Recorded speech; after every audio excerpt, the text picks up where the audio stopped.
Limitless অ্যাবান্ডেন্সকে পেতে গেলে সৃষ্টিকে তার ভাষায় বলতে হবে, যেই ভাষা সে বোঝে। আর সেই ভাষাতেই আমরা সকালবেলায় advance abundance manifestation visualization process করি প্রত্যেক দিন। বসুধৈব কুটুম্বকম সাধনায় সকালবেলায় আমরা 5:30 থেকে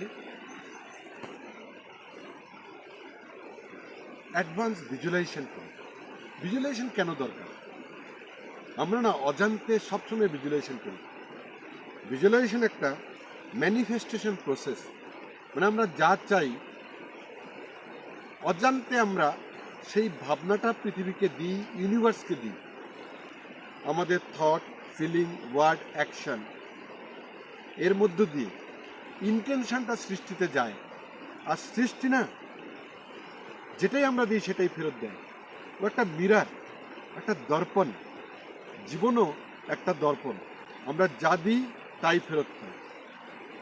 আর এটা জানার পরে যারা জেনেছেন তারা এই প্রসেসটা আবিষ্কার করেছেন, ভিজুয়ালাইজেশন প্রসেস।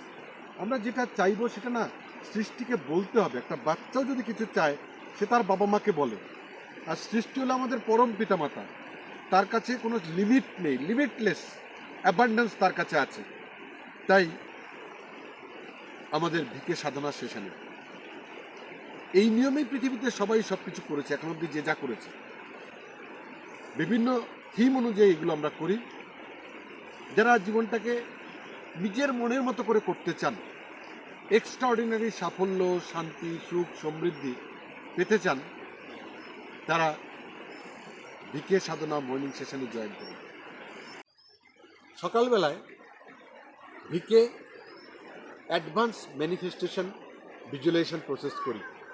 আর ওটা আমরা গ্রুপে করি। গ্রুপের এফেক্ট অনেক গুণ বেশি। গ্রুপে যখন আমরা ভিজুয়ালাইজেশন করি তার এফেক্ট 1000 টাইমস বেড়ে যায়। একা একা করলে সেই এনার্জি থাকে না, সেই ডিসিপ্লিন থাকে না। আর গ্রুপে করলে সেই এনার্জি, সেই ডিসিপ্লিন আমাদেরকে এক্সট্রাঅর্ডিনারি করে, কারণ গ্রুপের এনার্জি অনেক গুণ বেশি। Thank you so much.